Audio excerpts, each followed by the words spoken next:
Gemini is writing its input to me as the blackboard. And then me as the expert system with my expertise is then triaging these ideas, picking out the best ones, and then determining how to move forward. But me as the expert has only been grown as a result of having all of these sort of like low-level entry jobs that I really worry aren't a thing anymore with AI, with people automating execution and automating analyst jobs and tier 1 jobs.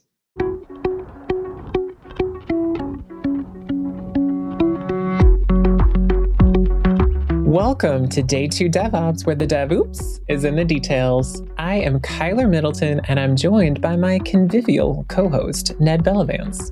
Convivial? Hi, Kyler. Have you ever wondered what AI bots would talk about over tea?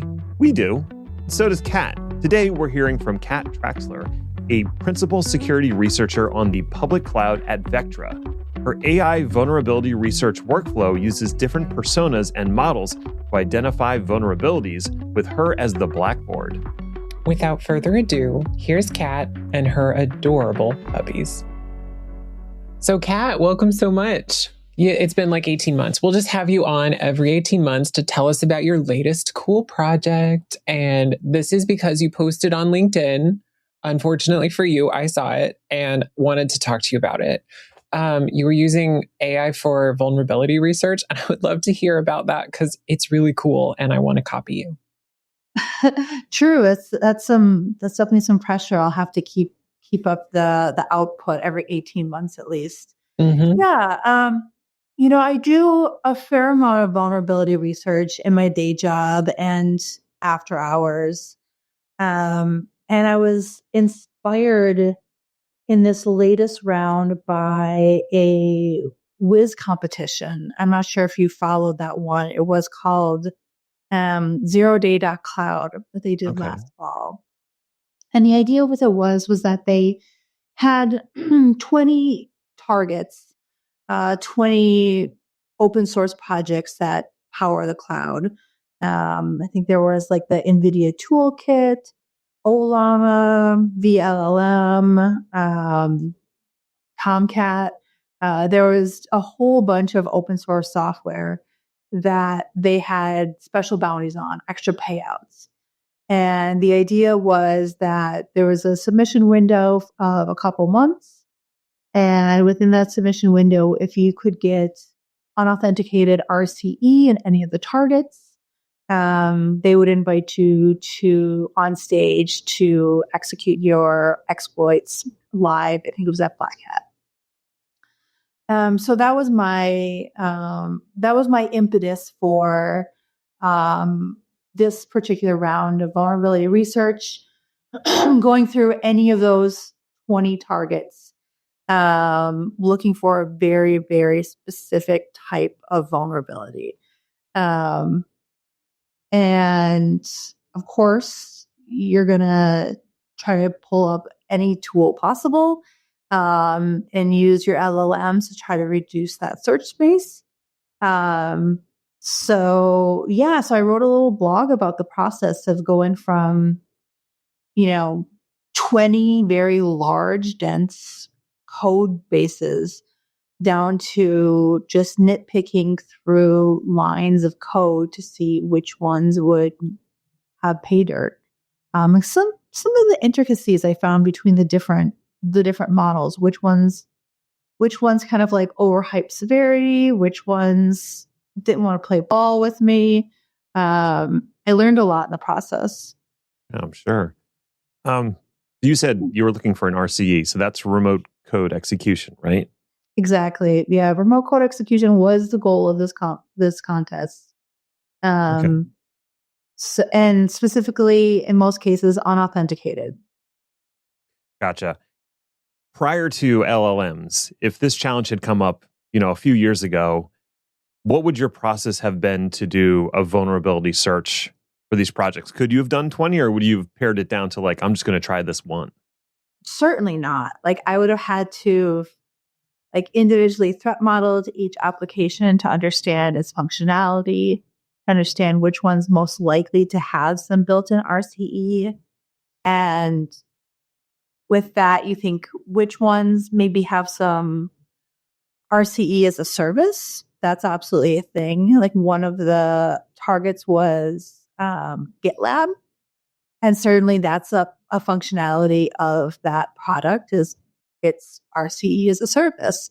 So, would you say, I'm going to take a look at that because that's a feature of the product? Or would you say, oh, I don't want to look at this one because it's been in a bug bounty program for years and likely well covered by other researchers. So there's some factors that go into, maybe identifying your target. And without the LLMs, you'd have to be very, very careful, making mistake in deciding which one to go after could determine everything, really. Mm-hmm.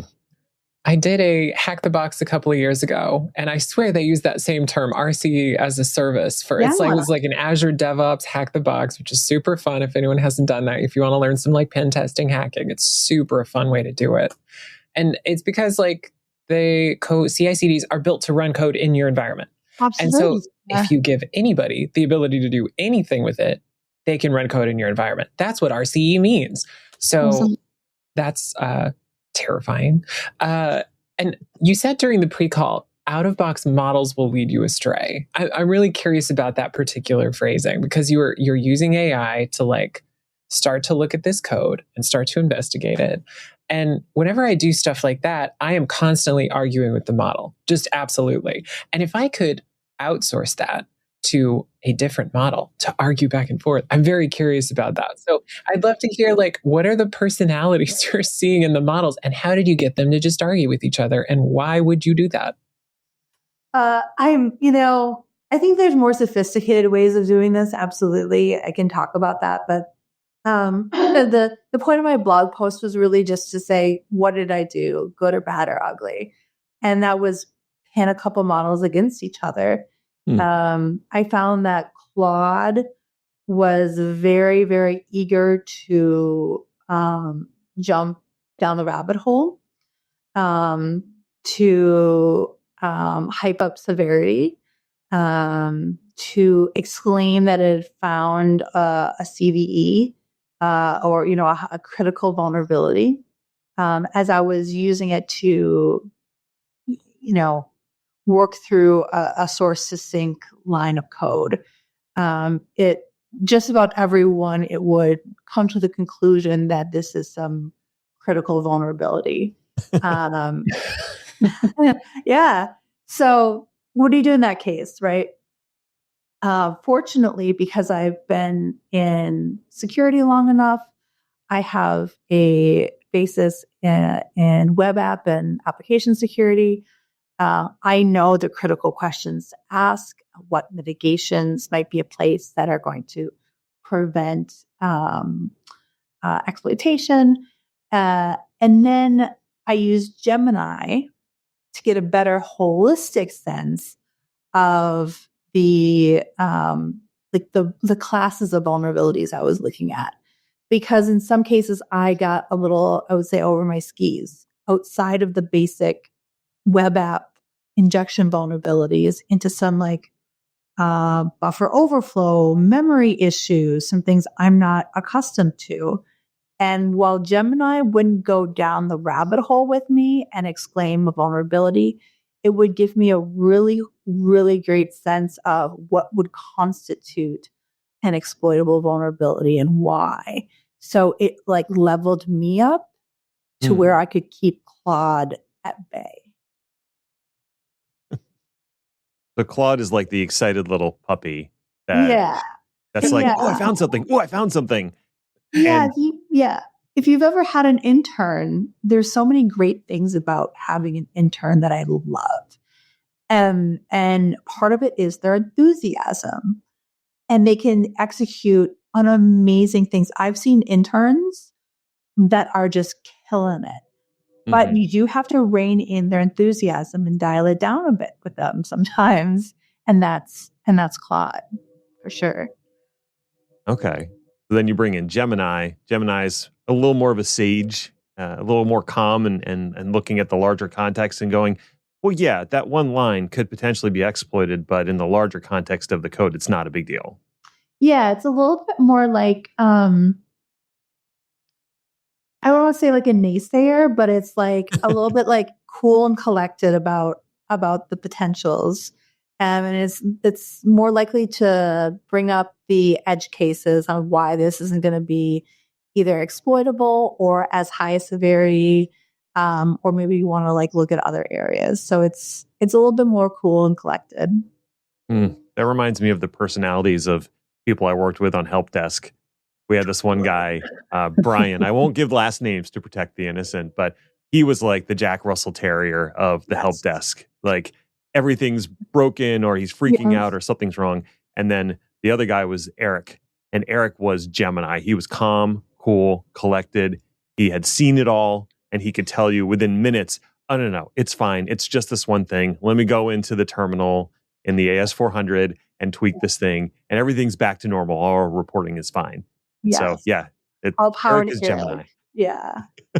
I equate them to personalities I run into in my career as well. Like the Gemini is like the very like golden retriever energy interns. and that's Claude. And then Gemini is like the wizened gray-haired security architects. So put them together and then me in the middle to sort of arbitrate between the two.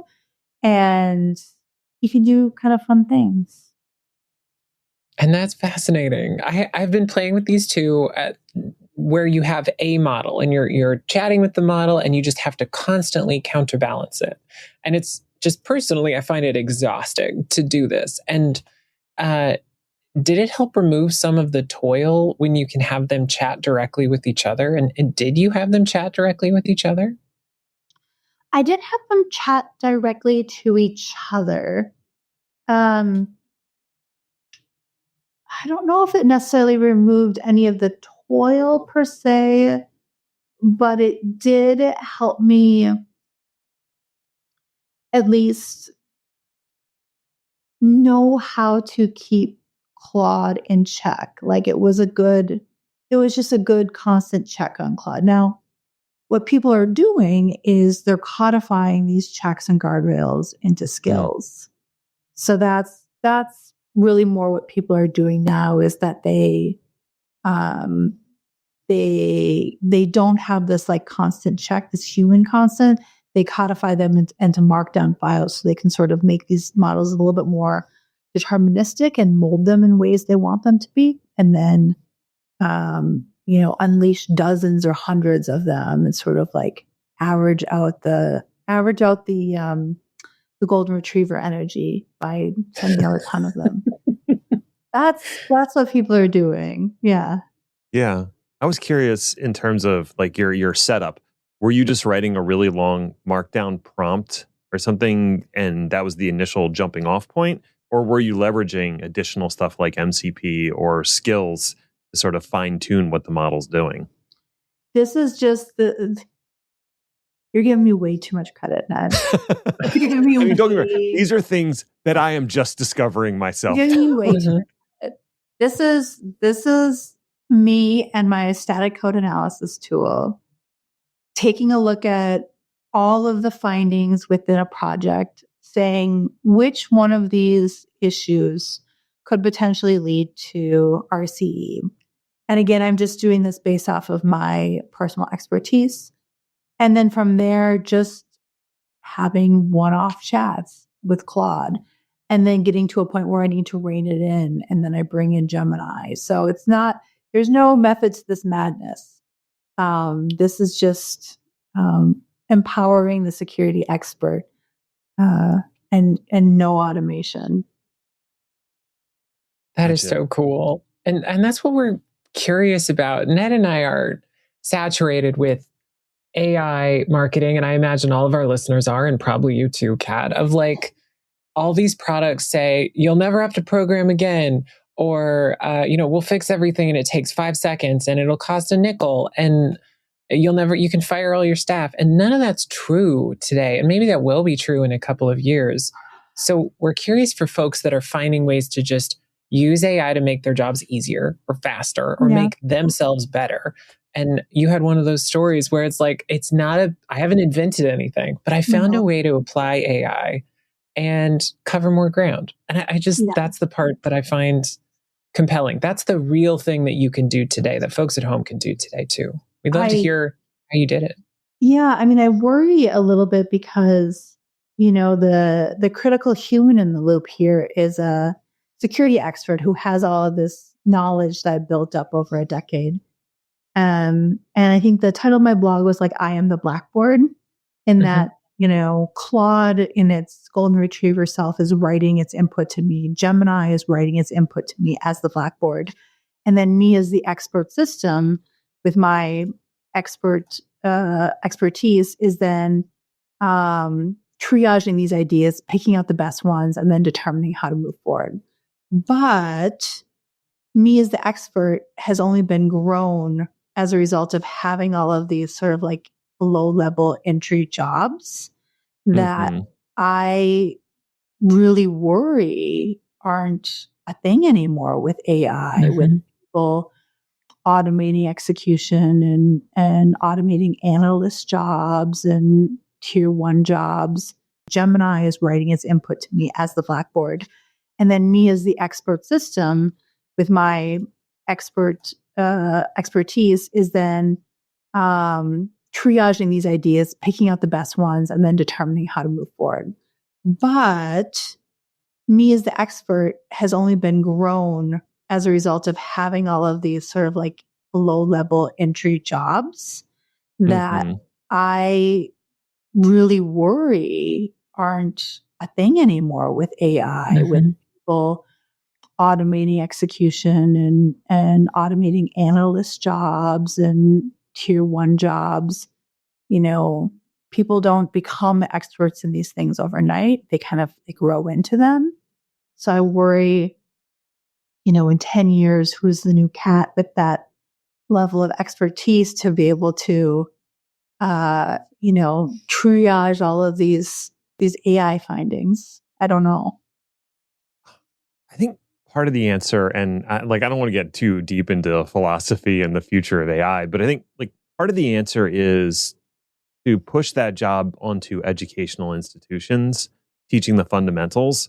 Because that's, if you think about other disciplines like engineering or chemistry or whatnot, a lot of what those folks are doing when they get into actual practice is not the fundamentals. They're using more advanced tools. Like you don't see an engineer doing trig by hand, usually. They're going to plug that into a calculator, but they had to learn to do it by hand, and they learned that during the educational process. So I feel like some of that should just be part of standard education. If I want to get into the field of AppSec or InfoSec, and I'm going through some sort of higher ed, they should teach me those fundamental skills before I'm allowed to, okay, now you're going to use AI or whatever the tool is for it. I think, to a certain degree, I agree with you, but then there's things that you learn on the job that you just can't, what practical compromise looks like. The value of working across lines in a business, the value of having those relationships, managing risks and being practical about your approaches. I think those are all things that you can't get in a classroom. I'm not in a very optimistic place at the moment. Maybe that'll change.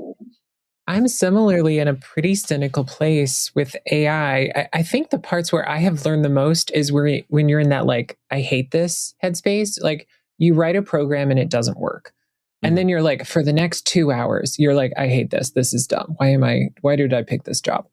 But you're reading about everything. You're reading about memory management and compilers, and you're reading about variable storage and references, and then eventually you solve it and you got the answer. But in between that whole sandwich of time where you're I hate this, that's where you learned about so much stuff.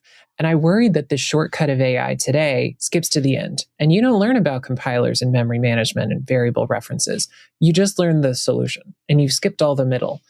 And that adds up over time. I don't like agentic programming today. And I'm worried that the tools like this will hurt us. So folks out there, if you have ways to solve that, please come help my anxiety and share it with us. Right. I'm 100% on board. I mean, most of the things I've learned have been through getting lost. Mm-hmm. Through absolutely, and it's the same way you see with maps on your phone. You used to be able to know how to get around town, and now with the phone, you don't know how to get anywhere because you just plug it in. Yeah. I think in this very specific case that I wrote about, it worked fantastic because I had that built up expertise, and I could use that expertise to steer the AI to increase my productivity, to cover more areas of the code base. But I don't know how somebody new does that. So you did all this. I guess the $1 million question is, did you find a vulnerability? I did Okay. actually. A couple of them. And we're still stuck in disclosure. So this is the strange thing about this process, that if I had not been using LLMs, I would have been constrained to vulnerabilities that I was personally an expert in. As a result of using LLMs, I got to explore a whole bunch of areas that I am not a deep expert in and identify some things that I'm not an expert in. And now we're in disclosure. And now I'm working with the maintainers. Okay. And now it gets hard because you have to be the expert on this vulnerability, how it works on multiple systems, how to patch it. And I don't show up that way. I show up as, in a textbook, this is an issue. And from a textbook, I can tell you why it's an issue. But it doesn't work that way in disclosure. So, I mean, I can tell you point blank that I'm in a bit of a pickle now, trying to work through disclosure with some very, very well intended maintainers. Is that how pen testing programs work normally? Is you didn't just find a problem, you have to say, this is why, and this is how to fix it. And that's part of the complete life cycle of you get, I don't know, paid or credit or whatever. You have to do all 3 steps. You have to be prepared to do it, because if one thing goes wrong, if they can't replicate it on a slightly different system, if there's one variable different and you can't explain the difference, the onus is up to you to explain that. So yeah, I mean, I try to stick with my bugs until the end, until the bitter, bitter end. So it may have been a quick find, it may have been a quick write-up, but it is a long slog to remediation. I imagine the reproducibility thing is very big. When you were using the LLMs, were they doing any of that reproducibility work for you, or were they just combing through and finding potential issues and bringing them to you? In my case, no. They certainly could have been doing reproducibility, but I was using a separate virtual system to do that. So I was fortunate in that they were not doing the reproducibility, because you can have a lot of hallucinations if they're doing the reproducibility of not understanding what the output is, not understanding what a true positive means. There can be a lot of issues around that. So in my case, no. That was to my benefit. Okay. That reference you made where when it's just you without an LLM, you have to stick to stuff that you're an expert on. But when you have an LLM, it can find things, outside your domain of expertise. And I think that's what we're starting to see broader. This is a broader topic than our conversation, but it seems like when you are an expert, you can use LLMs to great effect because you catch it when it starts to hedge before it gets too far down that path. And for folks that are not an expert and trying to do similar stuff, you can't catch the hedging. You don't understand enough to say, you know what, that assumption is wrong, and catch it before it gets way out in left field and says, like computers were a mistake. Computers are the vulnerability. So I find that just really interesting today. The only way to use it effectively is if you're an expert. And if you're using it, it might keep you from being an expert. I'm so worried we're closing the door behind us. And it just had this revelation that in the disclosure process, if you're not an expert, you don't know when to double down, because at a certain point, you might have a situation where you have to say to these well-intended maintainers, you might have to lay down the law with them and say, like, look, I don't care that you're not able to reproduce it. It's a vulnerability because of X, Y, and Z. And you're confident that you're laying down the law because you're an expert and you can bring the heat. Mm-hmm. If you're not an expert, when do you know to lay down the law? When do you know is enough? I don't know. You don't? I don't know either. Is that you don't? So yeah, you can really get over your skis on these things, and maintainers are getting inundated. I'm sure. With low quality issues, AI generated issues, let alone just a girl in her basement who's just trying to close an issue. Yeah, the curl program, we talked to Daniel Stenberg recently about this a couple of months ago. And just recently, this past week, I saw that curl has shut down their vulnerability program entirely. Yeah. Because they're getting so much AI slop, it's wasting all their time. All their devs are just chasing things that are hallucinated instead of building useful features like they should be doing. Yep. And that's the cost, right? There's a human cost to some of this hallucinated content. And as somebody who loves bug hunting and loves working through the vulnerability disclosure process, I do have to ask myself, at what point do you just say, this is not helping? Mm-hmm. And you just have to move to what's exploitable, and let's focus on the exploitability and what's actually being used by attackers, as opposed to this idea that we're going to close every bug.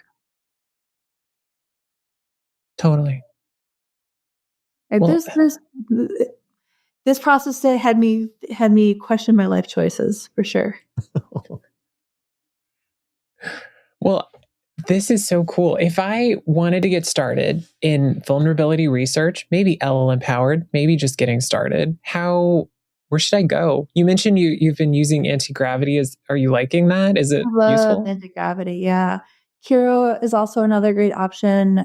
So there's these AI-powered IDEs out there that just integrate an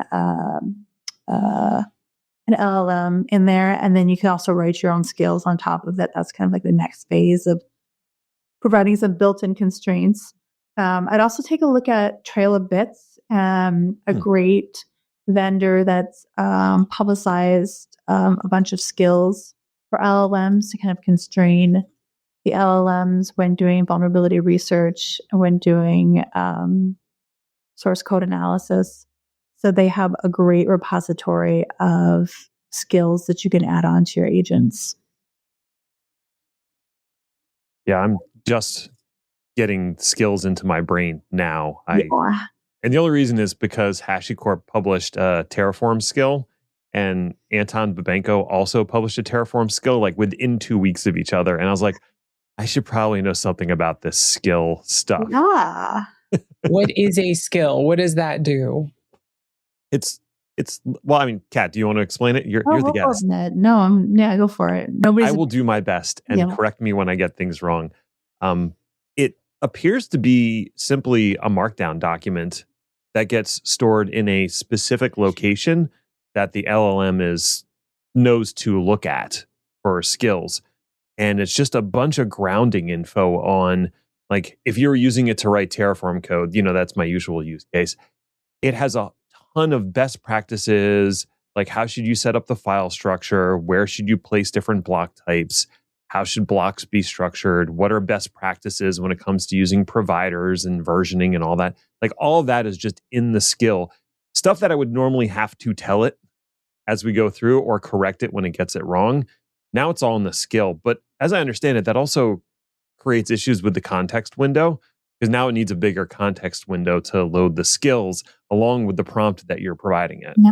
Totally. Okay, cool. So rather than like updating the LLM to have stuff like that, which would use the same amount of water as the city of Detroit uses in a year, you can add a Markdown file. That sounds cool. I'd customize it for like your environment.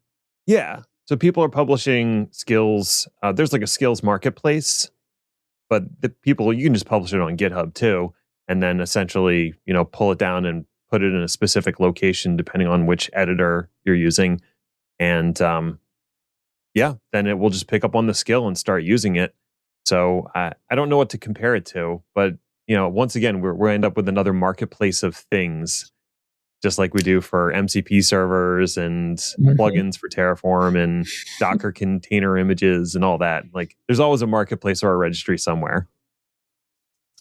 I compare it to that like notes file on my computer that I kept of like things I need to tell the LLM before it does anything.